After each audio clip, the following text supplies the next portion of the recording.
Raziel was to suffer the fate of traitors and weaklings, to burn forever in the bowels of the Lake of the Dead. Cast him in.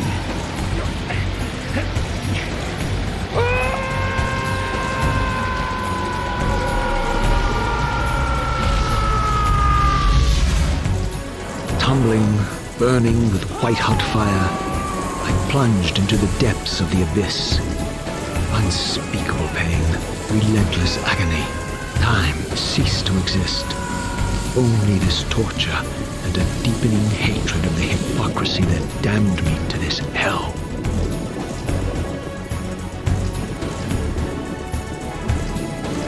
An eternity passed, and my torment receded, bringing me back from the precipice of madness. The descent had destroyed me, and yet I lived.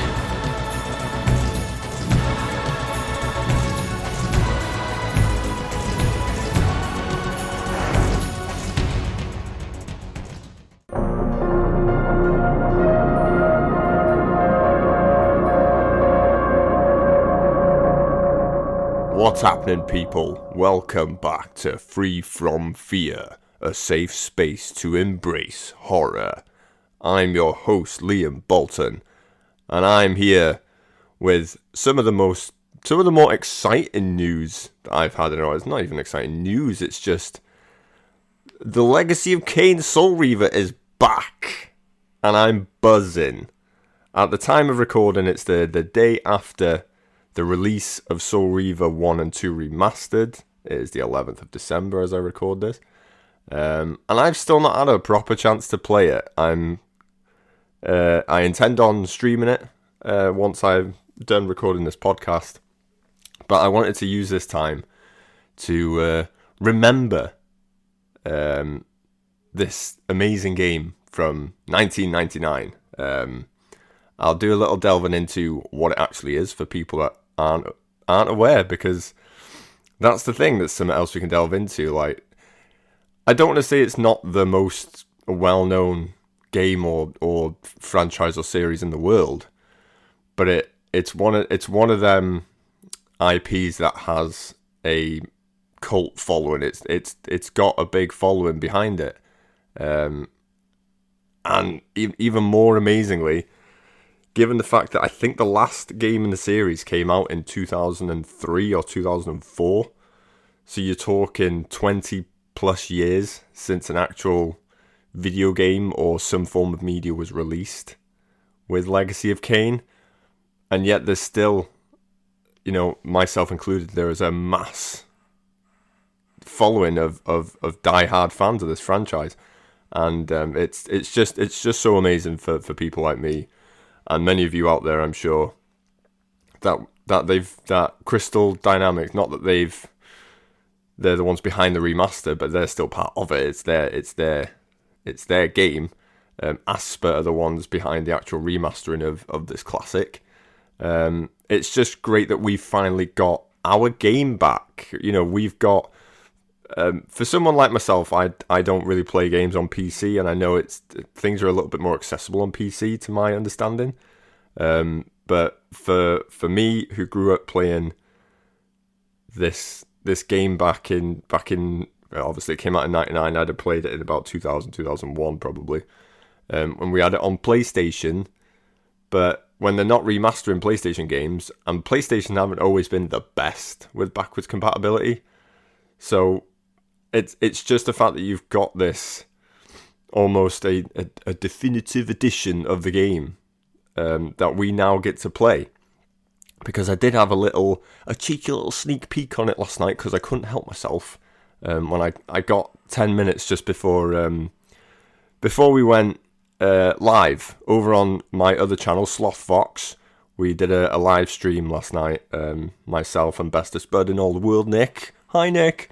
We played some PUBG, and we actually won. Spoilers. So yeah, go check out that stream over on our Slothfox Kick channel.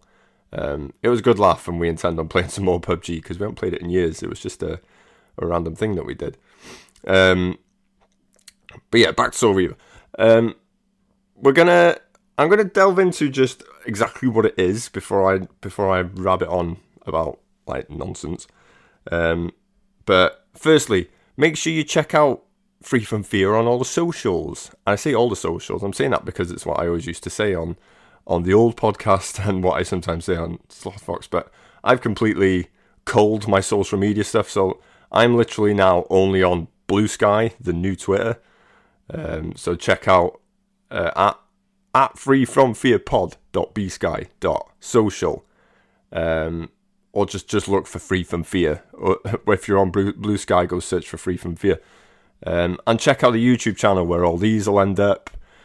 At youtube.com/@freefromfearpod.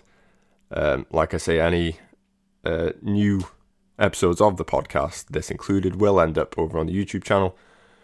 But you can also check us out on all the major podcasting platforms as well. I'm still working on Apple Podcasts, but we will get there eventually, I'm sure. But you can find us on Spotify. We're on Google Podcast as well. And it's all, I do it through the Buzzsprout app, and you can find Free From Fear at Buzzsprout as well. So just type in freefromfearpod.buzzsprout.com, I'm sure, or freefromfear.buzzsprout.com. I can't remember. I should actually do this research. And one day I will. This is episode 2, people. Give me a chance. So yeah, we're going to just delve right into it. What is Legacy of Kain Soul Reaver? Apart from being the most underrated game of all time. Okay. Legacy of Kain Soul Reaver is a third-person action-adventure game developed by Crystal Dynamics and published by Eidos Interactive. Or is it Eidos? I don't know. It was released for the PlayStation and Microsoft Windows in 1999 and for the Dreamcast in 2000. Soul Reaver is the sequel to 1996's Blood Omen Legacy of Kain. It was succeeded by 3 games, one of which, Soul Reaver 2, is a direct sequel. We'll get into that more later. Legacy of Kain Soul Reaver begins 1500 years after the events of Blood Omen Legacy of Kain, and chronicles the journey of the vampire-turned-wraith Raziel, lieutenant to Kain, the protagonist of the original game. Raziel is executed by Kain, but is revived by the Elder God to become his Soul Reaver in order to exact revenge. Crystal Dynamics began development of the game in 1997, but a deteriorating relationship with Silicon Knights created legal problems. This and other delays forced material originally planned for Legacy of Kain Soul Reaver to be excised or reworked into later entries into the series. The game was generally well received by critics, attaining a score of 91 on Metacritic, and being praised for its gothic story and high-quality graphics, especially for the time. So that's a brief thing of Soul Reaver, of the Legacy of Kain series. It gives you a little idea of the plot of the game as well, and I'll delve into that a little bit more. Should I do that now before I start talking about my memories? And yeah, I'll give you without spoilers. Basically, this is my thing with Soul Reaver. Okay, you start the game. It's got I'm talking PlayStation now because I can't really talk about the remastered version properly yet because I've not had a good chance to play it. And I can't speak for the Dreamcast version or the Windows version. So I don't know which is the superior one, or if there is a superior or inferior one, I don't know. But I'm just going to strictly stick to the PlayStation version that I grew up playing. It's got a pretty bog standard splash screen where it says press start, cool picture of Raziel perched on a rock. And then it has like the most creepiest main menu screen of all time. That's where like I will happily fit Soul Reaver into an episode of Free From Fear, which is all about horror. Soul Reaver Legacy of Kain isn't the most horrific, scary, spooky franchise games in the world, but there is like that synopsis thing explained. There's a gothicness to it, and and the gothicy medievally themes to these games can be quite creepy, and some of the imagery, some of the bosses in Soul Reaver are actually quite frightening. So it does fit with Free From Fear. And the main menu for Soul Reaver is reason enough for it to belong on this podcast, because it's basically like I don't know, it's like a marble, would you say like a marble wall or something, or something that's been made out of stone. There's a word for it, isn't there? Jesus, I'm awful forgetting certain terms and things when it really matters as well. But basically, it's got this gothic imagery of, you know, figures and things, and I don't know, preachers or monks or something on the wall. And every now and then their heads turn and like look at you with these red eyes, and then they go back, and it's really frightening. But the real magic is when you press start game. It's a very basic menu. It doesn't give you a lot. I think it basically says start game, options, or something, and not much else. Load game. But then what begins is, without messing about, there ain't no difficulty select. The game is what it is. It's not the most difficult game, but in terms of gameplay, it's not an overly difficult game. But I'll delve into this later. What begins when you press start game is the greatest FMV sequence in all of video games. The greatest full motion video, I think that's what FMV stands for, of all time, begins immediately, no messing. You see Kain on his throne, surrounded by the other clan leaders, his spawn, I'm guessing they are. Like, I can't delve super deep into the lore because I don't completely understand it all. But that's not the beauty of Legacy of Kain. Well, it is. If you really get into it, you can really learn what goes on in this game and understand the complexities and just basically the complex nature of the lore in the game, the story. There is a lot to it. So it's Kain surrounded by the clan leaders, and the world is like in tatters and things because of what Kain did in Blood Omen, which I can't actually comment on massively. I sound really stupid right now, but I can't comment on it massively because I've never actually played Blood Omen, even though I would really like to give it a go. I gave it one little play when the PS1 Classic little box came out, because it was on that, I think. Unless I illegally downloaded it, I don't know. But I did play it on that for a little, and I remember it was fine. I kind of enjoyed it for what it was, considering it was, 20 plus years old, 25 years old, older at the time when I played it.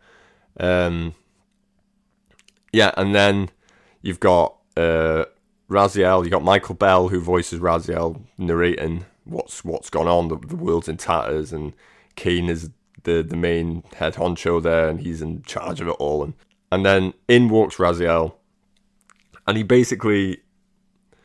kneels down in front of Kain, and he shows off that he's got himself a pair of like bony wings, like he has what's the word? He's evolved. He's evolved over Kain, like he's surpassed Kain because he's grown wings, and Kain didn't have wings, so wings make you better apparently. And so it's like he's saying, I'm the main man now, Kain, lad. Man's got wings. Man's got really bony wings, and it's a really cool sequence. And then Kain stands up off his throne. He walks behind Raziel. He gives like a little. He brushes against his wings, and you can see Raziel's like he's a bit unsure of what's going on here. Why is he touching me wings? It's a bit dodge. And then Kain proceeds to snap his wings, and he snaps them, tears them off, tears the bones off of them. So Raziel's beautiful new wings now sort of immediately die and just sort of flop below him. Kain then takes him to, I can't remember what it's called. It's basically like an abyss. I don't know if it's called the Lake of the Dead or it's something like that. But it's basically like an endless void, an endless abyss. So the other clan leaders will drag Raziel's body, and then Kain orders them to cast him in. And then they lob Raziel into the abyss. And you see this really horrible sequence of just like this gaseous green smog. And tearing Raziel's body apart, basically, and just absolutely torturing him for hundreds of years. Even though it happens in like a moment, the whole point is that he's going through this torment for hundreds of years before ultimately succumbing, and then ended up on the ground in the underworld, lay dead for, I believe, about thousands of years, and all his skin's gone, and all his he's just basically just a husk. He's just like a dead body. And then he's awakened by the Elder God, and then he has this cool moment where he picks up his like sash thing that he has with his clan symbol on it, and he wraps it around his face because his lower jaws come off. Like he's a right mess if you haven't seen Raziel. But he wraps it around his neck, his throat area, so he covers up his lower jaw, and he just immediately becomes one of the coolest looking character designs of all time. One of the most iconic in my opinion. And that's where the game begins. So like that synopsis thing that I read earlier, it gave like a brief idea of what happened. It kind of just said, yeah, Kain killed him. But there's a reason Kain killed him. Jealousy. Pure jealousy, because Raziel is cooler and he had wings. But he was on the verge of usurping Kain. So Kain treated him like dirt, tore his wings off, and murdered him. He's now become a wraith. He no longer hungers for blood, which he did when he was a vampire. He now feeds on souls, and that's a big part of the game. That's how you regain health, and you keep yourself alive by feeding on souls. And it was a really cool aspect of the game. Well, my throat's really dry. Oh, I'm really struggling today. I really thought I'd be better today. I could have recorded this a couple of days ago, but I've been suffering with a lurgy, and I've been really nasally and snotty. And whereas today, I thought I'm feeling a lot better. I'm feeling ready for this. Soul Reaver, baby. And my throat just gets really dry, and I'm struggling, so I'm going to try and get through this, not as quick as I can, but as painlessly as I can. Raziel. Kain! The Abyss has been unkind. I am your creation, Kain. Now, as before, you criticize your own work. What have you done with my clan, degenerate? You have no right. What I have made, I can also destroy, child. Damn you, Kain! You are not God! This act of genocide is unconscionable! Conscience? You dare to speak to me of conscience? Only when you have felt the full gravity of choice should you dare question my judgment.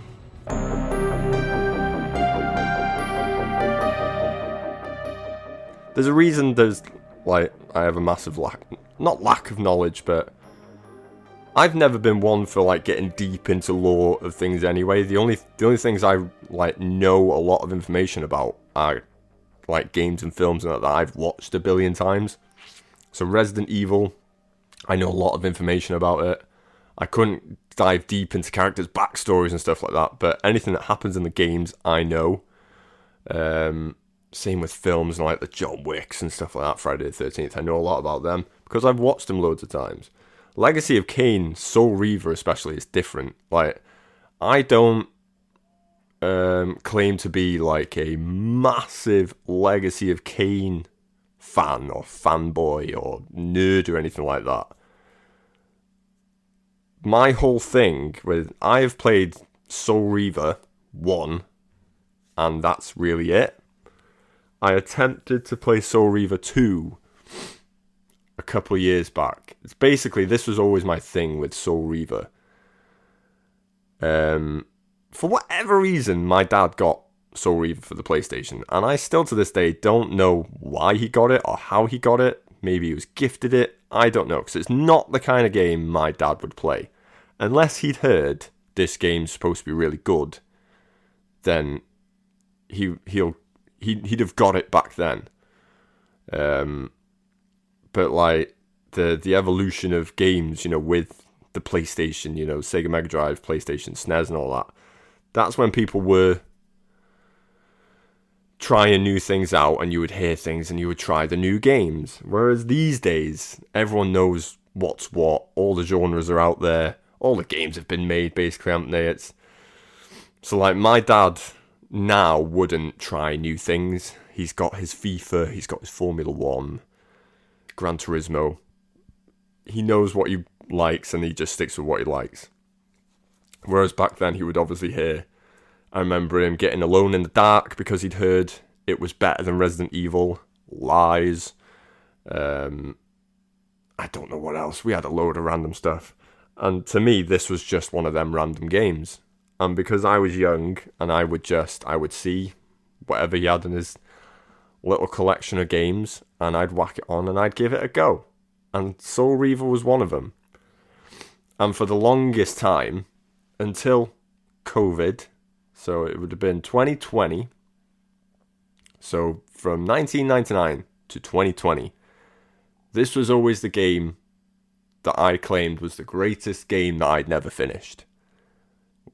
Obviously, when I was younger, I'd have been 9, maybe 10 when I played Soul Reaver for the first time. There was no hope in hell I was going to finish Soul Reaver. Like, I wouldn't have been capable at that age. It's a massive game. It doesn't hold your hand. The combat's not difficult, but it's not easy either. It's actually... I think the combat's really innovative in this game. And there are, to my knowledge, there haven't been many games that have done it the way Soul Reaver has, or especially done it well. Other people can probably tell me if they know better. But, yeah, until COVID, it was the best game I'd never finished. And then I just thought, lockdown and everything, I think I'd not long got the PlayStation Classic, or maybe I ordered it during COVID. And that kept me occupied for so much of that horrible time. Being stuck indoors and just trying to amuse yourself. Luckily, that PlayStation Classic came, and there was a way to easily download more games onto it, because the actual vanilla PS1 Classic was not great. There was about 20 games on it. There was about 3 that were actually worth playing, and that was it. But there was an easy way to download more games, basically. And I got Soul Reaver, and I thought, do you know what? I'm actually going to give it a go, and I'm going to really well finish it, because I bloody love this game. And that was the thing with it. I don't even know why I loved it so much back then. There was just something to it. There was just something to Soul Reaver. I've always kind of been intrigued by, like, gothic-ness, around the same time I played for the first time Castlevania Symphony of the Night, which could be another episode altogether. But, and that blew my mind, because I'd never played that before. Whereas 2020 would have been the first time I played Symphony of the Night, and that absolutely blew my mind. But I do love the gothic-y theme of it, and just the look. It just looks smart. Soul Reaver's got a more dilapidated end-of-the-world vibe to it than just being pure gothic like Blood Omen is, or Symphony of the Night is. And there was just... It was so different to anything else I'd seen back then. Like, I think that's what it was. It just stood out for me. And then you've got, like I say, the character design of Raziel and Kain. They are two of the coolest looking mofos in all of gaming. The idea of healing yourself and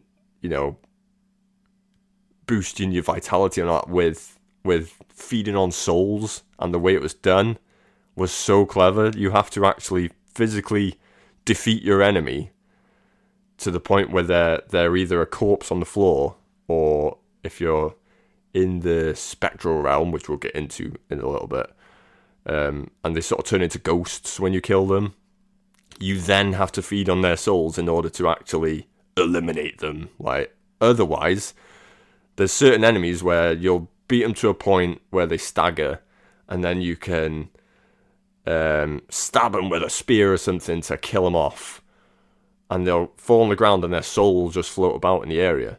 If you was to pick up that spear without feeding on their soul, that enemy gets back up and you got to fight them again. So unless you stab them and then suck on their soul, then that's when they then disintegrate and they're eliminated from the game. And I just thought it was such an original, cool idea. And it's just so different to anything. Like, you don't get combat like that where you actually have to almost think about what you're doing. And because they're vampires that you're fighting, you know, or they're you know, some form of vampire, you know, some creature, some kind. There's you can throw them into like a light source, and that'll burn them, and then you have to feed them their souls. You can throw them in water, and that'll kill them off, but you've still got to feed them. And it's just little things like that. It was so clever for a game in 1999. It was so clever, so well done. One of the biggest things that always stuck with me with Soul Reaver, which I didn't realise probably until COVID time, was just how good the soundtrack is as well. Like, if anyone knows me, they knows I like my soundtracks and things. I think music and sound effects are such a vital part of video games, of cinema, and obviously I'm a massive music lover myself. I do like my tunes. I racked up a few minutes on the Spotify Wrapped 2024 this year. I love music, and I think it plays such an important role in video games. I wouldn't say that the actual soundtrack as a whole for Soul Reaver is like the greatest thing since sliced bread. I think a lot of the music isn't something I would go out of my way to listen to all the time, but I think it works within the theme of the game. I think the music just suits Soul Reaver. But what it has on top of everything else is arguably the greatest theme song, which is the song that plays during the greatest FMV sequence of all time. And it's largely just considered like the Soul Reaver theme, Raziel's theme. And it's actually a song called Oza Midrashim by I believe a band, or whatever, called the Information Society, which I'd never heard in my life. And when you actually listen to their full version of the song, it's got a really weird opening. It's got such a weird opening, because I remember hearing about it and I was like, oh my god, I remember really liking the Soul Reaver theme, the main song in the game, so I'm going to look for it. And then you do the Googs, and then I saw that it was a song called Ozar Midrashim by the Information Society, so went on the Spotify's, and I was like, oh my god, it's there. Okay, I'll give it a listen. And then for like a good minute of that song, the first minute, I'm guessing these guys are foreign. You can tell by the way they speak the English. But it's just such a weird little opening to the song. It's actually a weird song overall. It is a weird song. But the drum beats and just the rhythm of the song, and then when it kicks in proper, it gives me goosebumps all the time. Every time I listen to it, it gives me goosebumps. And then I'm gonna over nerd it a bit now. So basically, a big part of Soul Reaver coming back. I'm a big fan of the artist Cell Dweller, aka Clayton. If anyone knows, Cell Dweller started off in either the late 90s, really early 2000s. Well, he started off in the late 90s, and then his first album came out in 2001. And he's like an electronic rock sort of. Cell Dweller's, this is where it gets confusing. Cell Dweller's electronic rock. He's got other projects. He's got Scandroid, which is a synthwave project. He's got Circle of Dust, which is like an industrial metal thrashy project, and then he's got Freak Gen, which is more of like atmospheric, ambient, spacey music. Caters to all my tastes, basically. He's like the perfect artist. He is my absolute goat when it comes to music. I love him. And he's got a record label. He's got his own record label that he co-founded called Fixed. And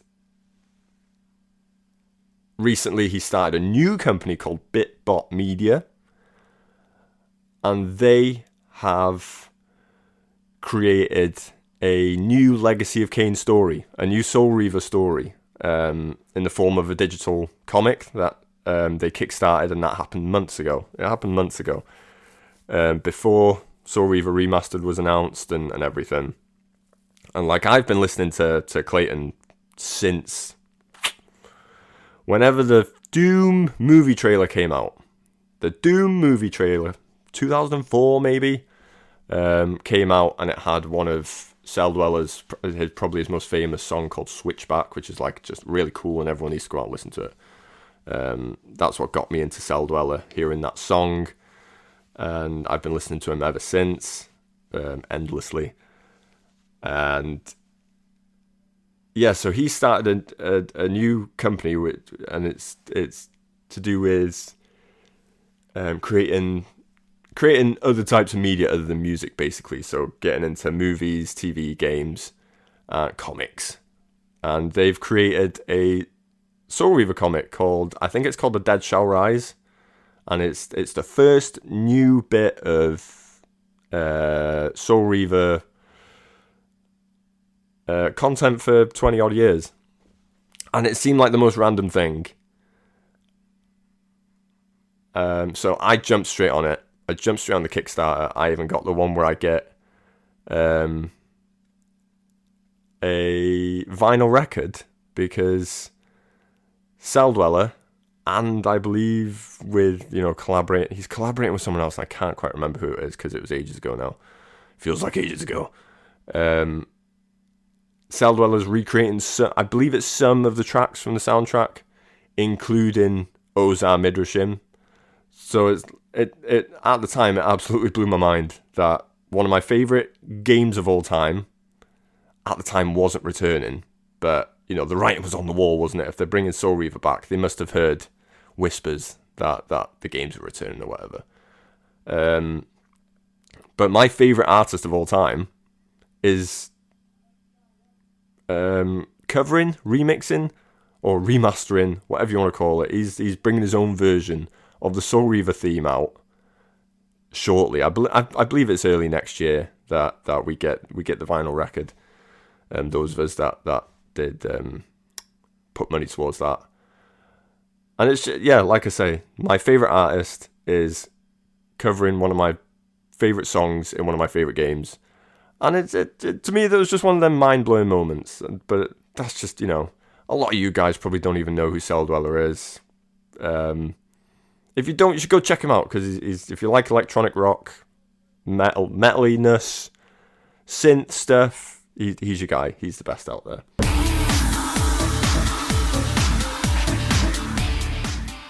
I think the thing I'm looking forward to most with this remaster, I finally get to play Soul Reaver 2 properly. As I mentioned before, I haven't properly played Soul Reaver 2. When I finished Soul Reaver during COVID, I immediately did that thing of, when it finishes, it kind of has the thing I moan about with Halo 2. If I'm going to critique the game slightly, and I think a lot of people critique Soul Reaver for this, the end is a bit of a letdown. The ending's a bit of a letdown. It ends on a cliffhanger, basically. And as soon as it finishes, if you're into the game, you want to just crack on. You want to know what's going on. And so I set out on a journey to Google, and I Googled Soul Reaver 2 because I wanted to know if I could play it. And then, little to my knowledge at the time, it was available on PlayStation 2 and Xbox and PC, I think, was when Soul Reaver 2 came out. I think it was a couple of years after Soul Reaver 1's release, maybe about 2001. And obviously, PlayStation 2s are kind of irrelevant now. It's not the easiest thing plugging in an old school console into a modern day telly. You got to have extra gubbins, and I didn't have them, especially during like COVID. But I did find it on Steam. It's just I didn't have the best equipment. Like, I don't even think it's this current laptop that I'm using, which isn't the greatest. It's on the cheap side. I think the one I had before this was even cheaper. So it seemed to run the game fine, but I could never properly connect it to like a big TV, because I'm a chill gamer, aren't I? Like anyone that knows me, I'm not in it for, even though I like my Dark Souls and my Soulsborne games and my challenges, I like the odd challenge every now and then, but I want to be comfortable when I'm playing a game. And I don't find playing on a laptop or a computer very comfortable, because you always got to be like sat on your desk or sat with it on your lap, and that's just not my cup of tea. Man wants to be either chilling out on a sofa or chilling out on a bed with a controller in hand, chilling out playing games. And I just couldn't quite get that with Soul Reaver 2 on the PC, on the laptop. And I remember having a hard time configuring the controls for the cheap control pad I also had, because man's got nothing good. Man still doesn't have nothing good apart from my family. So I played like a tiny bit of it, and I didn't really have any gripes with it. It felt different to Soul Reaver 1. Not in a good way, it felt different, but I could let that slide. I just wanted to play more Soul Reaver, but I just couldn't get comfortable playing it, basically. So I just never really got around to finishing it. But now, at least with the remaster, it's giving me an excuse to do that.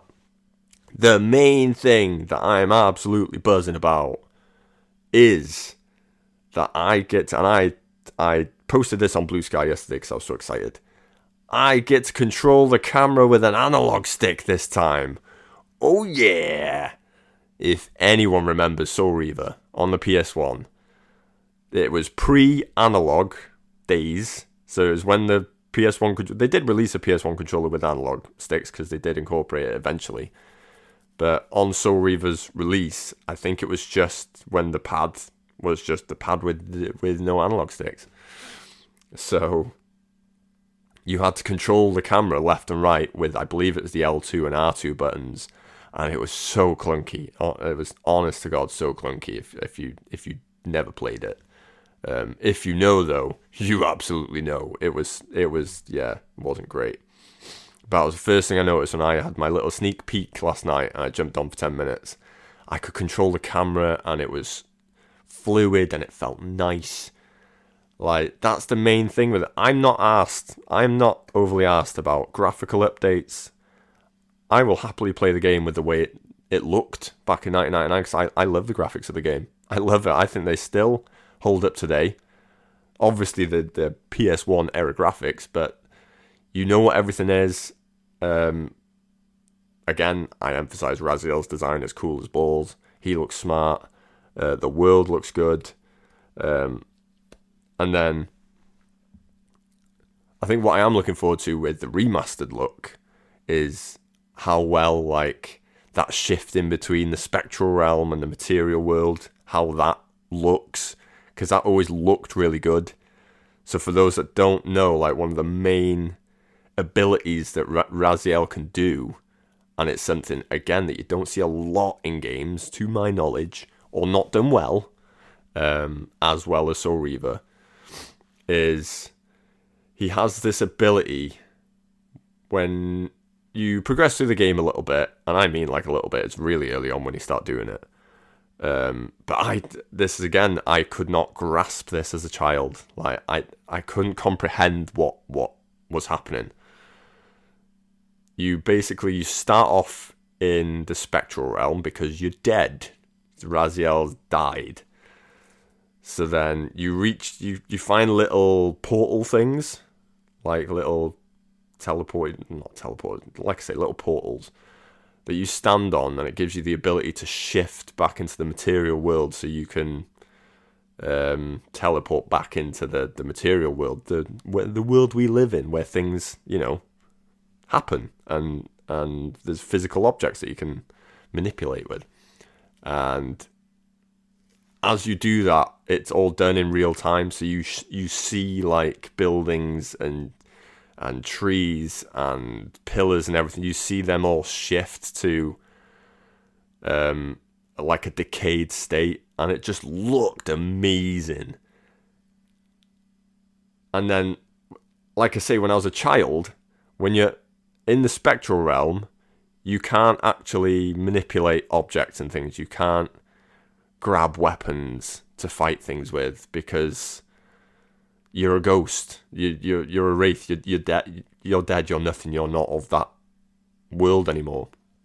But when you shift back into the material world, you can then wield weapons, and but you're fighting different monsters as well. I think typically slightly stronger monsters, because everything in the spectral realm was quite weak, I think. Although you do have like you do get the screechy, other wraithy looking things that can suck your soul, I'm sure they can. But then again, they're not overly difficult. There's nothing in the spectral realm that's overly difficult. But the material world, you've got sort of tougher opponents to fight, which is why you get the ability to use weapons, and then the what's the word? The pièce de résistance is when you get to wield the Soul Reaver, Kain's famous blade. That you have a fight with Kain, and then you best him in that fight, and then you take the Soul Reaver, but instead of wielding the actual Soul Reaver itself, it sort of embodies itself onto Raziel, and it becomes a wraith blade.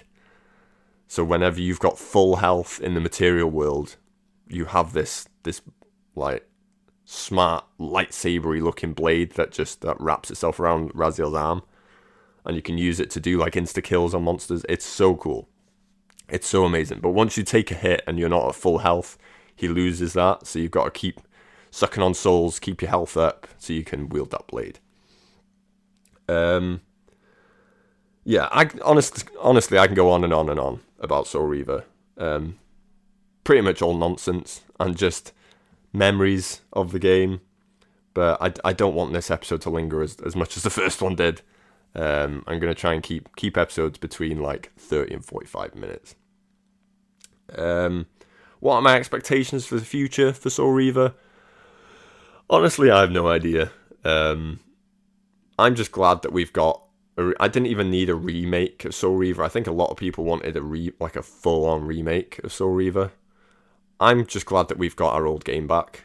And you can have it with the pretty new graphics, or you can have it the way it's supposed to be. And it's just got more refined controls, modern day control scheme. That's all I wanted. I've been granted that. I've been given what I wanted. So I'm buzzing regardless.